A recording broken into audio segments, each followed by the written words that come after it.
Dr. Muhammad Yunus stands as a towering figure not only in Bangladesh but across the entire global landscape of social innovation and economic empowerment. His name is synonymous with visionary thinking, transformative action, and a relentless commitment to uplifting those most often left behind by traditional systems. To understand the profound impact Yunus has had, it is essential to trace the arc of his achievements and to consider how his legacy could serve as a powerful force for Bangladesh's international image, if only the domestic political climate allowed for such recognition. Born in 1940 in the port city of Chittagong, Muhammad Yunus grew up in a newly partitioned region, grappling with poverty, instability, and the search for identity. His early experiences in Bangladesh, witnessing the daily struggles of ordinary people, shaped his worldview and instilled in him a deep sense of responsibility toward his fellow citizens. After studying at Dhaka University, Yunus earned a Fulbright scholarship to Vanderbilt University in the United States, where he completed his PhD in economics. This academic foundation, combined with his lived experience of poverty in Bangladesh, set the stage for his revolutionary ideas. The story of Grameen Bank, the institution Yunus founded, has become almost legendary. In the mid-1970s, Yunus returned to Bangladesh, which was still reeling from the devastation of the war for independence. The country was marked by famine, unemployment, and a pervasive sense of hopelessness. Yunus, then a university professor, was struck by the inability of the rural poor to access even the smallest amounts of capital. Traditional banks dismissed them as uncreditworthy, leaving millions trapped in cycles of debt and deprivation.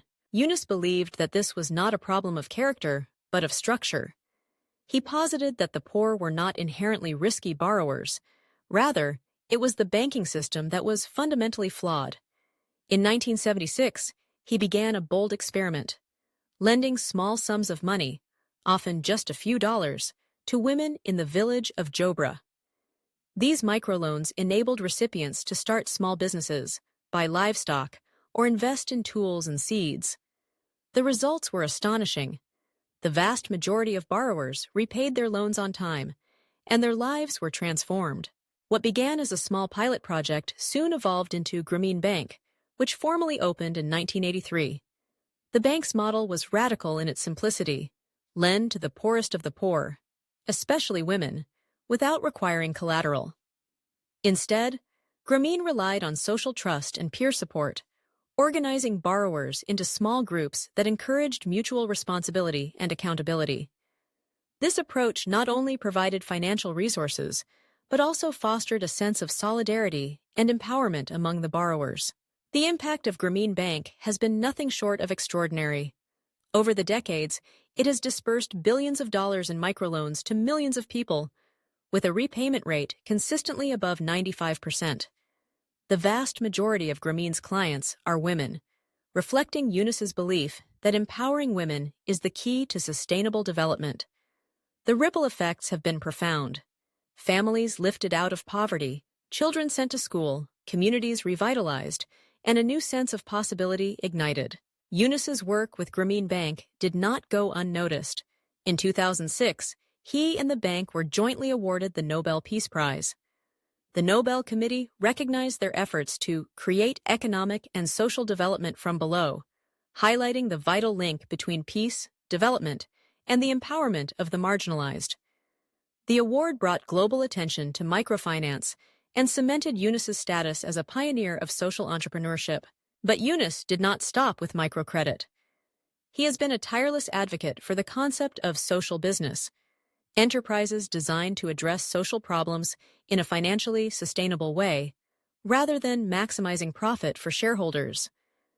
Through initiatives like Grameen Danone Foods, which produces affordable, nutritious yogurt for malnourished children, Yunus has demonstrated that business can be a force for good, blending innovation with compassion. Yunus's philosophy is grounded in a profound respect for human dignity. He rejects the notion that poverty is inevitable or that charity alone can solve systemic problems.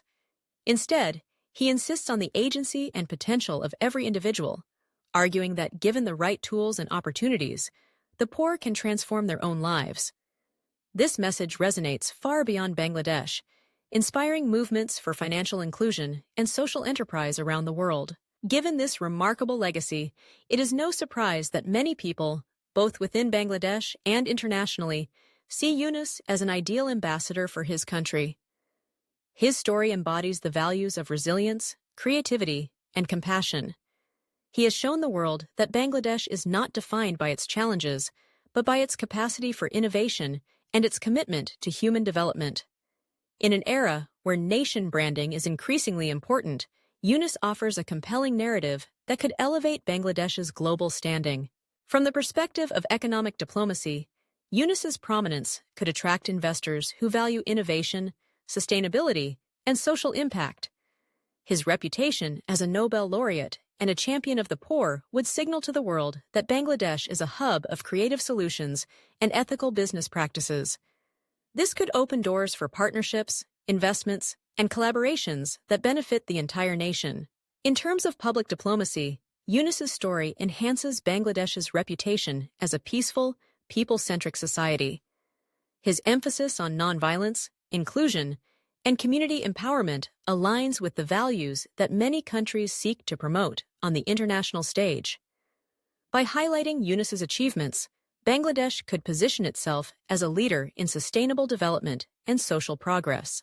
On the level of global branding, Yunus's association with Bangladesh would align the country's image with values like entrepreneurship, human dignity, and sustainable development.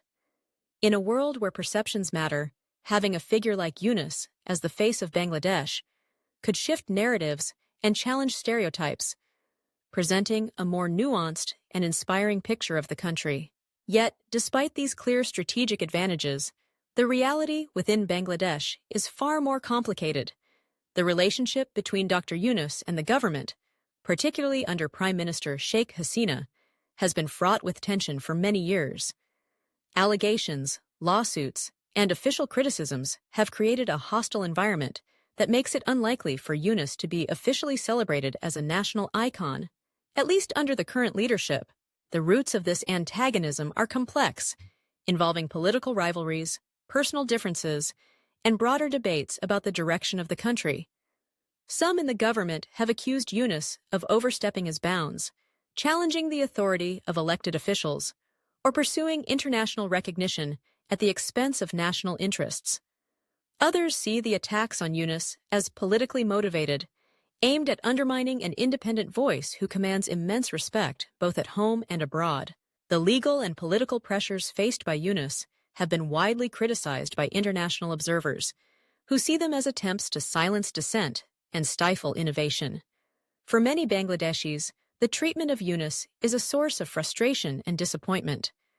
They recognize his contributions and wish to see him honored, not marginalized. The contrast between Yunus's global acclaim and his domestic challenges is stark, highlighting the complexities of politics in a rapidly changing society. Despite these obstacles, Yunus's influence endures. His ideas continue to shape debates about development, finance, and social change. Around the world, microfinance institutions, social businesses, and impact investors draw inspiration from his work. In Bangladesh, countless individuals and communities have benefited from the opportunities he helped create. Even in the face of adversity, Yunus remains a symbol of hope and possibility. The question of whether Yunus should be officially promoted as the face of Bangladesh is ultimately a matter of political will and national consensus. From a strategic and nation branding perspective, the answer is clear. His story offers a powerful tool for advancing Bangladesh's interests on the world stage. But as long as internal rivalries and political calculations prevail, this potential will remain unrealized. Looking to the future, there is reason to hope that Yunus's legacy will eventually receive the recognition it deserves. As new generations of Bangladeshis come of age, they may demand a more inclusive and forward-looking approach to national identity, one that embraces the country's innovators and celebrates its achievements. The world, too, will continue to look to Bangladesh for leadership in areas like financial inclusion, social business, and sustainable development. In the meantime, Dr. Muhammad Yunus's example serves as a reminder of what is possible when vision, courage, and compassion come together. His life's work transcends politics and borders, offering lessons for all who seek to build a more just and equitable world.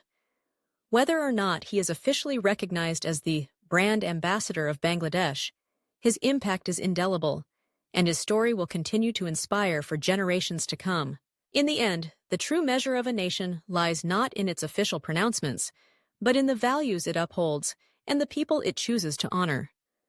By embracing the legacy of Dr. Muhammad Yunus, Bangladesh has the opportunity to tell a story of hope, innovation, and dignity, a story that resonates far beyond its borders and speaks to the best of what humanity can achieve.